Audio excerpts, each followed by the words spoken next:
Dopey. Yeah, and me. Hi, I'm here as well, Rich. But it's fine. I know PSJ really is the star of the show. Okay. Is there a category of people who slam bananas? You know, I tried to start a club way back, but just never really held on. I think people misunderstood what I was going for. It was a waste of food, right? Yeah, exactly. That's exactly what happened. But I feel like this is TI8 Game 5 for OG on the side of Nigma. What's your favorite hero to play this patch? What are you feeling like playing this game? Oh, Miracle, you played PL, you've been winning with it. GH, you got Shaker. You know, you got the Wind Ranger. It worked for OG, but I don't know if it's going to work here. A lot of teams this tournament at the start were kind of just picking what they thought was best for them, kind of ignoring the opponent, and that didn't really work from what I saw. I think RNG has a really well-rounded lineup, as well as heroes that are quite good against what Nigma has. They were talking about how Wind Ranger just gets doomed. It purges the Wind Run. There's no save for that, actually. You can't really peel the Lifestealer off of her once she gets doomed, unless you lasso him, which is just usually underwhelming because you're gonna have like a Halberd. Queen of Pain, if you've ever played Batrider against that, super annoying, really hard to lasso, as well as like punishes you if you overcommit and die, or like don't get the lasso off. So I just really like what RNG is going for here, but I'm never gonna discount the Miracle PL because it's been doing wonders so far this tournament. Yeah, as long as he can have a half decent start. We were talking in game 1 about the clock, right? Like, oh, Nigma have to win by this time. RNG feel like they've got to get another lineup where they're not under any level of pressure to really achieve anything. Maybe some good rotations from Setsu, but is there any weakness in the RNG lineup? And I'm focusing mainly on them because it feels like their draft is very simple to execute. I mean, I think PL eventually does become the end-all be-all carry of this game. So if he does get there, I think that is the weakness they have. So far this tournament, it seems like the team that scales better into the late game does have the general advantage. Quap, you see, gets wrapped around by the Shaker, actually forced to steal Blink level 1. Not going to see that, but there is a 2v2 mid going on in the mid lane as well as top here. GH just walks straight past them all. I was like, well, all right, cool. Guess this will be what happens. Yeah, the team that naturally scales has seemed to won a lot the last few series, so with that in mind, even though I favor the RNG draft myself, they do have that going for them on the Nigma side. So that's really the only weakness I can see, is that they have the strongest hero in the game at 45 minutes plus on the Nigma side. But I think I really liked Lifestealer going into this tournament, and RNG is really the only team that's been using it. I really like the build that he goes for. He just goes no boots Javelin, and then sometimes like phase back into Maelstrom, or just straight Maelstrom depending on the game. You just attack so fast, make use of that. People have thought, hey, this hero does no damage, and he just solves that by going for the early Javelin, averaging 25 magic damage a hit. That adds up when you get free 200 attack speed from what they gave him at level 1, as well as the feast bonuses when you get to level 7. Man, ContRoL trying to make some issues for September, who's pulling the wave. He's only got Scorched Earth level 1, but hey, it's Scorched Earth level 1. No, yeah, you gotta make sure you redraw that aggro. Meanwhile, GH is doing exactly the same thing on bottom lane.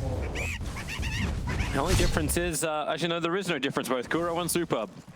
Vice versa, there for the challenge. Kind of have to play the dodge game. You're definitely like at the disadvantage top against this Batrider. Neither of your two heroes, excuse me, can lane against the sticky napalm. And then in the bottom lane, Lifestealer just proven to be an obnoxious carry to lane against. Kind of like the old days where pretty much every offlaner just gets bullied. That feast is too good to trade with, and I don't know. It's kind of funny that Lifestealer is not a hero I think just wins every matchup. Usually used to lose the Abaddon matchup, and now it just seems that RNG really knows how to enable this hero in the early game. Part of why they're so good with it. Yeah, she's sort of like, he's trying to curse him, and then a second attack comes through. But, all right, sure, I'll just rage and attack you straight back. He's having a pretty good time in mid lane. 12-3 versus 9-2. Got a couple of extra creeps going his way as well. So it's close. Setsu's trying to get as much range harassment as possible, going for the 2 points up in his queue. I think the fact that Quap was forced to skill the Blink because the Earthshaker was there level 1 is a big part of his early advantage. Nice fissure coming out. Yeah, MiControl trying to hang in the middle of it too. Needed to get a couple of extra hits in towards Super. Now Monet just rages and stands his ground, so does GH as well as the entire Dire Creep wave, but the Radiant one's gone the opposite direction. Dire's bottom tower. The thing about Lifestealer that I like a lot is all of his counters that are heavy single target right-clicking ranged heroes, the TAs, these Wind Rangers, you just buy Halberd. And it seems like it goes really well with Feast. It amps up the lifesteal now instead of giving you the damage. And I don't know, it's weird. He just has this natural item build. And I think any hero in any patch who has a feels good man item build in almost every single game, at the end of the day, feels good that patch, man. Smooth use of words. Thank you. Definitely seeing why you're up there in the tier 1 casters. Flywin getting back to his tier 1 tower, forced all the way out. The genuineness of that comment was palpable, Toby.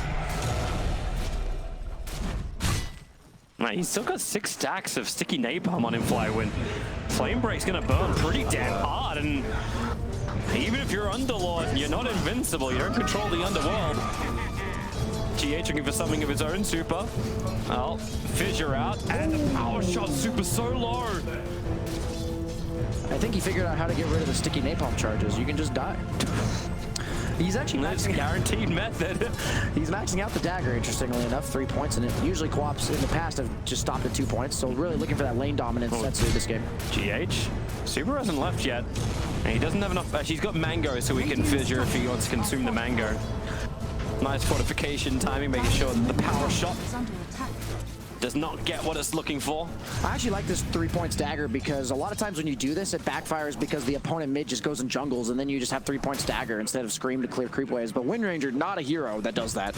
So if you can really establish that dominance, force him to keep coming back to lane and eating these daggers, really good for co-op. Yeah, they're about even on CS, but he does double up the denies count, so he will be getting the XP lead, maybe looking to get that kill when he gets to level 6. See if RNG supports, look to rotate there. Abaddon's really trying to stay on top of Monet. GH is coming over, doesn't land the Fissure. It's still going to be a 2-for-2 bounty rune trade-off. Monet feeling a little trapped in, but not that trapped. He's still going to rage up before the 4 hits can come in, and Mind Control is in a world of hurt. Super not leaving, he stays with GH. Even though they're both low, they both lend support to their cause, and Monet will always come out on top because he's a life stealer. As you said earlier, you just rage when you get the 2 or 3 hits up, and Abaddon's favorable way of trading is nullified. No, Flame Break again. This time 3 sticky napalm stacks up on him. Make it 4. In September, a lot more of an intimidating factor on the front line now. They dragged the Radiant Catapult off to the side. Surprised he's queued up the Soul Ring. You shouldn't really have mana problems this early on in the laning stage because of how much you're getting from those stick charges from the Batrider Sticky. GH trying to protect the room, but it's going to be top. September was up there with the grabbing the regen. Setsu would have really liked that. Because we was already moving off the lane and Setsu had no desire to move out. It does not get taken into the bottle of Setsu. Very greedy support Doom, going for the 2 points Devour. Level 3. I think he did it because he got the attack speed creep as well as the efficient slow coming out from the Hellbear clap. It is very, like, it's 50 mana for, I believe, like 120 damage or something. Very high efficiency per mana cost. And Setsu's actually being forced back out of the lane for a bit. He's not going to lose that much CS. September will soak up the rest of it. Probably just Devour the catapult as well. Yep. Got it.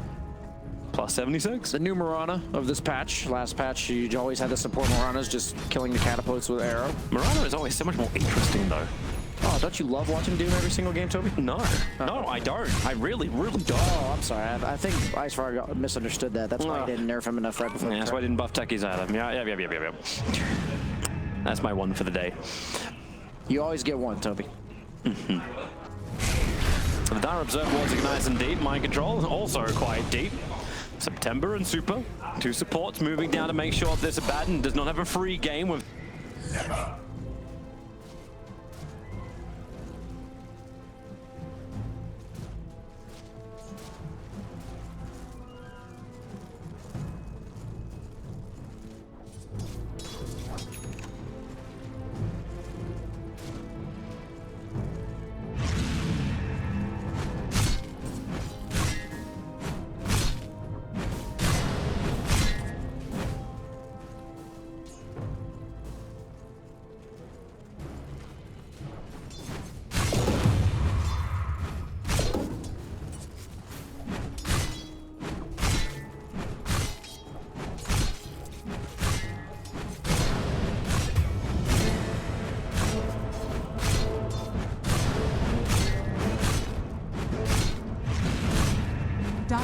bottom tower is under attack.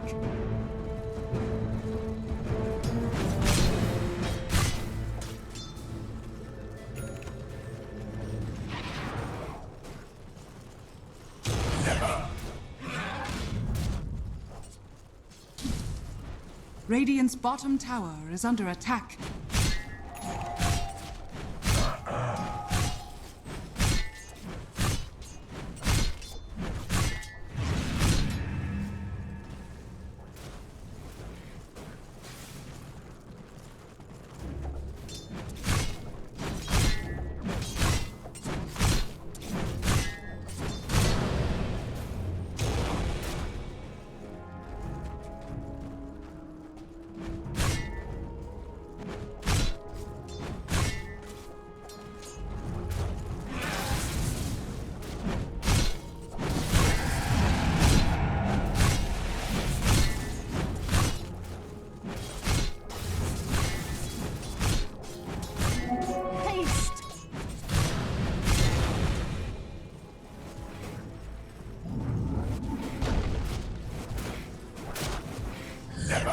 Radiant's bottom tower is under attack.